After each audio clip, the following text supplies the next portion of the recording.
లోకంలో దేవుళ్ళు చాలా మంది ఉన్నారు, గురువులు కూడా చాలా మంది ఉన్నారు. రకరకాల గురువులు ఉన్నారు. బాధ గురువులు, బోధ గురువులు, సద్గురువులు.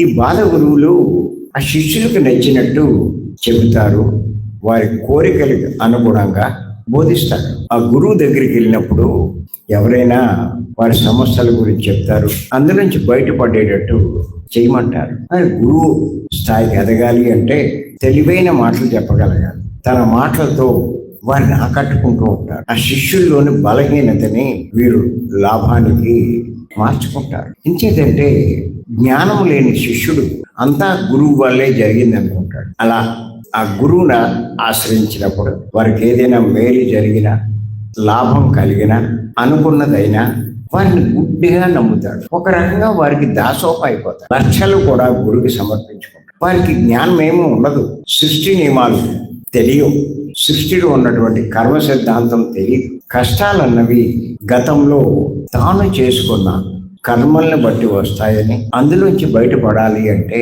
ఆ కర్మ ఎన్నాళ్ళు అనుభవించాలో అన్నాళ్ళు అనుభవిస్తే కానీ బయటపడలేను అన్న విషయం తెలియదు.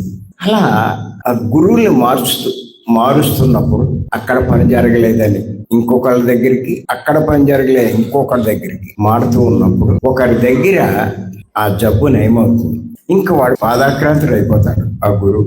పైగా ఆ గురువుకి ఎంతో పబ్లిసిటీ చేస్తాడు. ఈయన దగ్గరికి వచ్చిన మళ్ళానే నేను బయటపడ్డాను అని. మిగతా వాళ్ళు కూడా అది నమ్మి వాళ్ళు ఆయన ఆశ్రయిస్తారు. అందులో మళ్ళా కొంతమంది బయటపడచ్చు. ఇదంతా ఆ గురువు మహత్యం అని వాళ్ళంతా ఆ గురువునే పట్టుకుంటారు. జరగని వాళ్ళు ఇంకోటి దగ్గరికి వెళ్ళిపోతారు.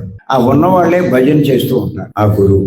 ఇక్కడ ఏంటి అంటే సృష్టి నియమాలను బట్టే ఎవరికైనా తగ్గడం కానీ తగ్గకపోవడం కానీ ఎవరి గొప్పతనము ఉండదు. ఎందుకు చేతనంటే పత్రి గారు స్పష్టంగా చెప్పారు, ఎవరిని వారే ఉద్ధరించుకోవాలి, ఒకరిని ఒకరు ఉద్ధరించాలి. శ్రీకృష్ణుడు వారు కూడా చెప్పింది ఇదే, బుద్ధుడు చెప్పింది కూడా ఇదే. అంచేత సద్గురువులు లాంటి వాళ్ళు మార్గం చెప్తారు, నేను చేస్తాను అని చెప్పరు, హామీలు ఇవ్వరు. అంచేత ఈ శిష్యులకి అంత వివేకం ఉండదు.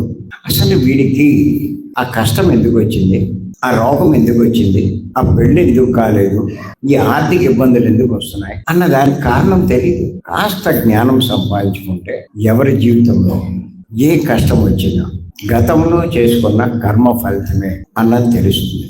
దీనికి ఆ సద్గురులు బాగా వివరంగా చెప్తారు. నువ్వు చేసుకున్న కర్మల వల్లే నీ జీవితం ఇలా ఉంది అని చెప్పి